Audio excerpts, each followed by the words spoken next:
sí orí ètò wa parí òwe yìí. Gẹ́gẹ́ bẹ́ẹ̀ ṣe mọ̀, ètò wa dá lórí òwe Yorùbá. A máa béèrè ìbéèrè méjì lórí òwe Yorùbá. Tí a bá wá rí ẹnikẹ́ni tó dáhùn ìbéèrè mi dáadáa, ó ní àǹfààní sí ẹgbẹ̀rún 5,000, ìyẹn 5,000 naira wa. Òwe mi àkọ́kọ́, ẹ parí ẹ̀. Àràbà tí ó fi ojú di atẹ́gùn yóò di ìṣẹ́pẹ́. Àràbà tí ó fi ojú di atẹ́gùn yóò di ìṣẹ́pẹ́. Òwe mi ìkejì, ẹ parí ẹ̀. A kì í kórìíra atọ́kùn. A kì í kórìíra atọ́kùn. Ẹ fi ìdáhùn yìí sí apá àkọsílẹ̀. Drop your answer in the comment section.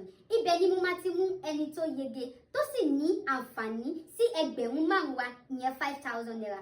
Orúkọ mi ni Omidan Olúwanífẹ̀mí Bọ́lájí tí a mọ̀ sí Amọ́lẹ́sẹ̀. Mo fẹ́ kí ẹ̀yin ìyá mi ni mo fẹ́ bẹ̀ yín, mo fẹ́ ràn yín pé kí ẹ jọ̀ọ́ kí ẹ subscribe sí Amọ́lẹ́sẹ̀ YouTube channel nítorí láìsí ẹ̀yin kò sí àwa.